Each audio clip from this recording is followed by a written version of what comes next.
daw sa consolidation ng mga prangkisa ng lahat ng public utility vehicles sa bansa ay wala ng extension pa.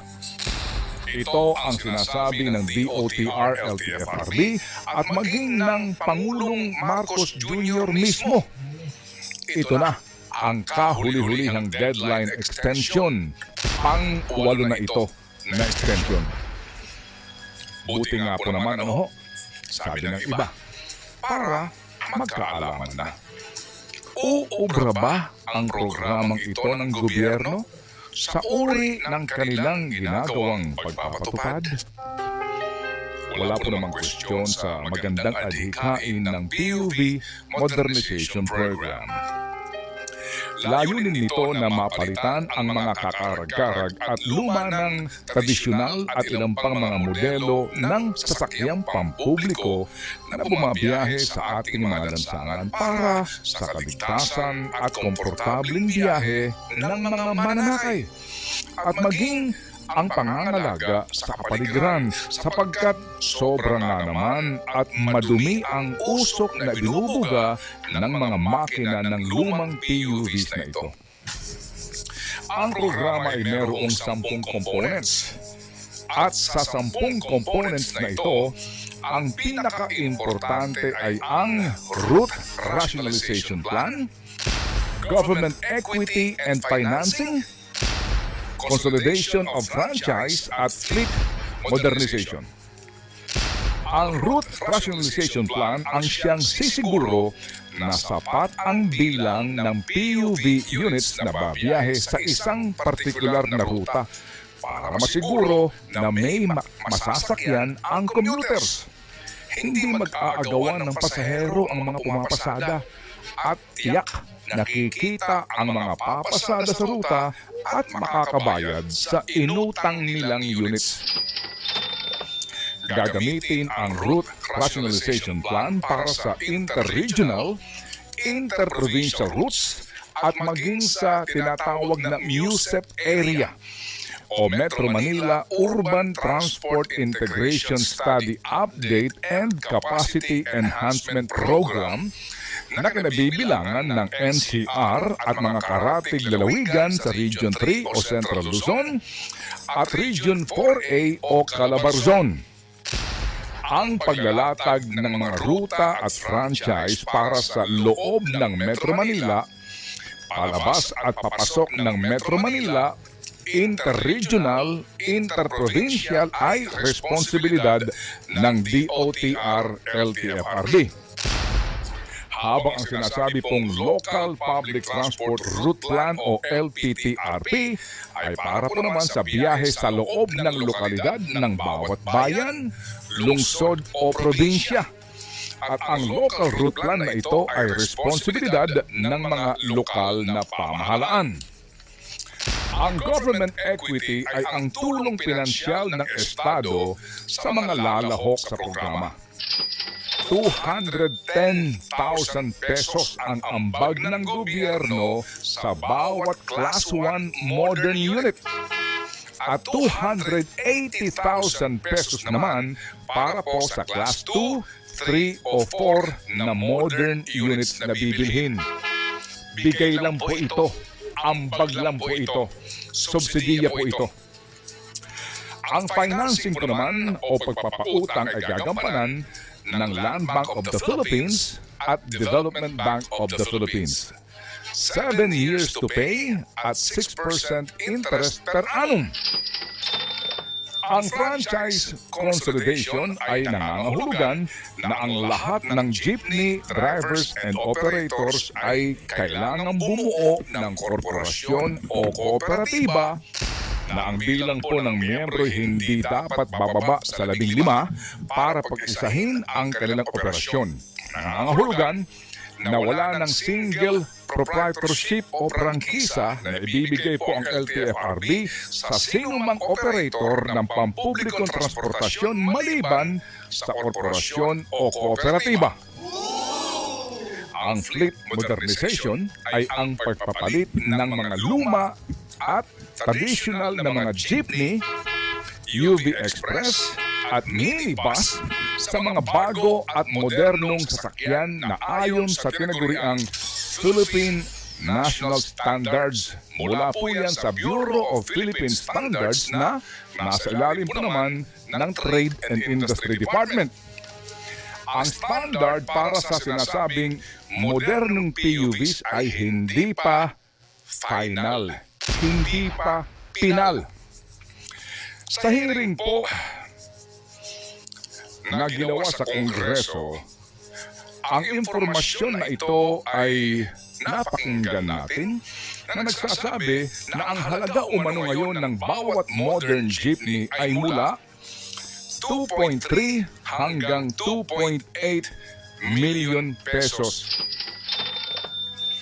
Sa usapin po ng government subsidy, sa ilalim po ng 2024 General Appropriations Act o pambansang budget ngayon, naglaan po ang gobyerno ng 1.600. Ibig sabihin, 1,600,000,000 pesos para po sa PUV Modernization Program. Ulitin ko lang ha.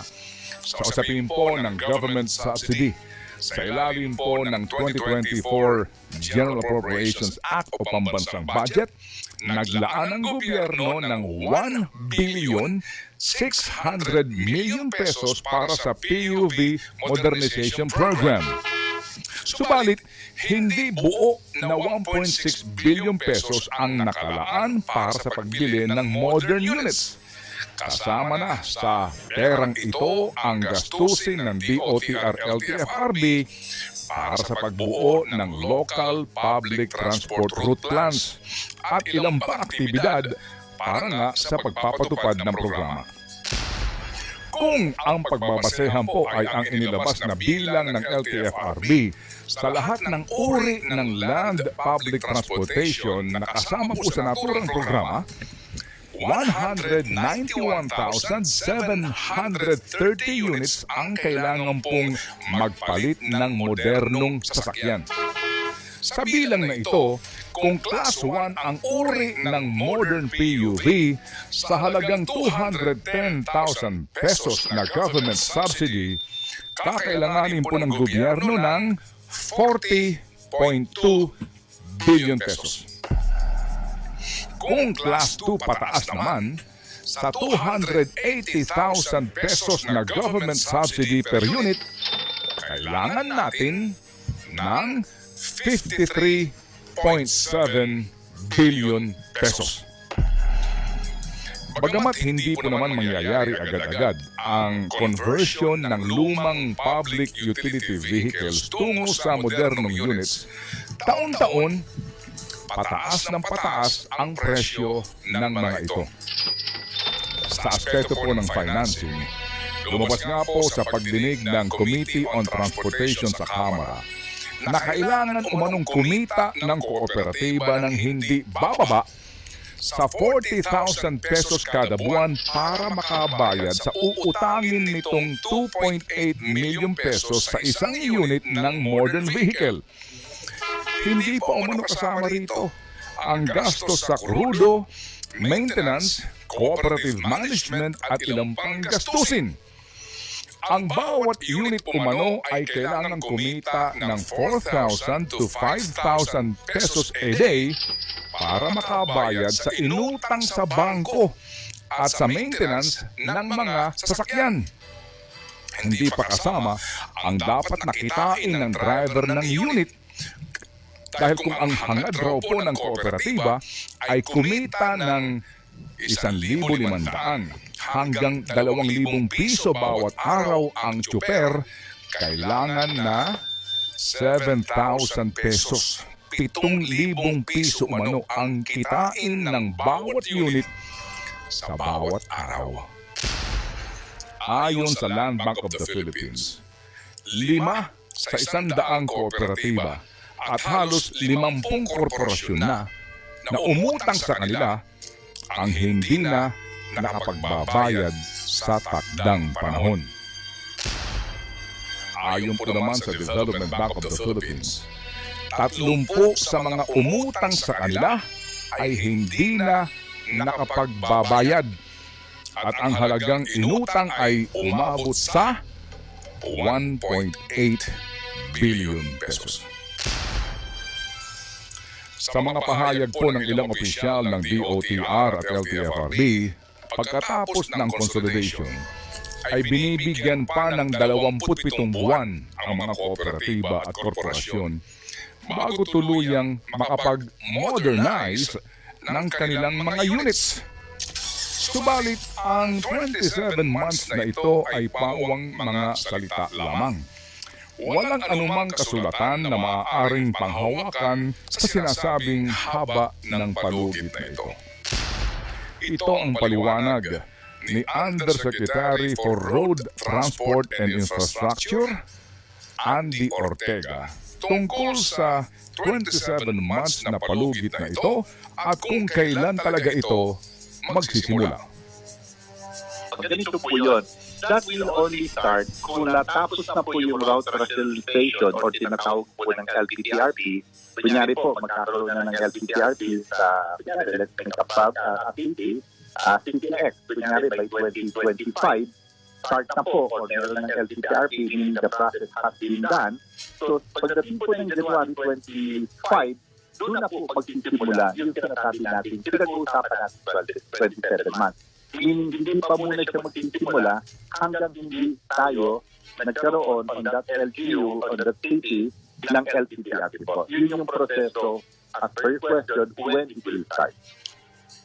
Yan po ang tinig ni DOTR Undersecretary Ortega.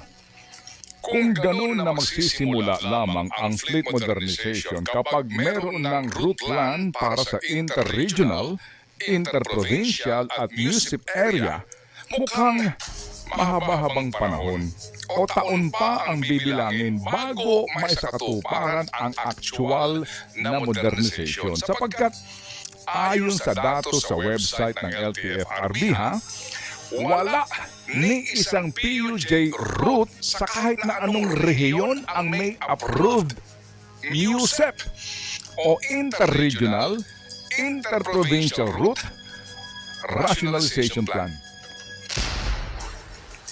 Inaamin mismo ni Yusek Ortega sa amin pong panayam na sa tagal ng panahon bago ang aktual na modernisasyon ng mga pampublikong PUVs, aabutin ng inflation ang halaga ng mga ito. Ibig sabihin, lalong magmamahal ang presyo ng bawat modern units sa bawat paglipas ng taon. At sa laki ng halaga na kakailanganin para po sa government subsidy, walang duda na inut-inut ang paglalaan ng gobyerno para pondohan ito. At habang may mga korporasyon o kooperatiba na hindi nakapagbabayad sa kanilang inutang, lalong maghihigpit ang Land Bank of the Philippines at Development Bank of the Philippines sa pagpapautang. Ito ang damdamin ni Antipolo Congressman Romeo Acop, ang chairman ng House Committee on Transportation, nang amin siyang makausap tungkol sa kanilang ginagawang pagdinig sa PUV Modernization Program.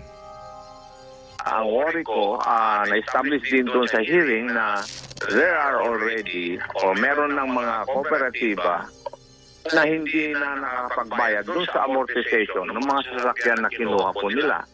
And isa sa mga rason na binigay po nila ay yung meron na bago yung ruta, marami na sila, meron ng dalawang kooperatiba na nandun sa ruta at yun nga, hindi na nakikita ng mga drivers o kooperatiba yung amount na dapat kitahin nila para makapagbayad po sa kanilang amortization. At sa pag-oobliga sa jeepney drivers and operators na bumuo ng kooperatiba o korporasyon sa gitna ng katotohanan na marami ang umaasa sa hanap buhay na ito bilang mga solo operators. Ito po ang sabi ni Congressman Acop. Sa sarili ko lang ito, Ted. Number one, yung problema sa lahat po na, sa loob po ng kooperatiba ay dadami. Number two, I am not optimistic. Hindi po ako masyadong optimistic na matatapos po nila itong modernization in 27 months. Number three, dito, may mga drivers na mawawalan po ng hanap buhay. Yun po yung aking pananaw.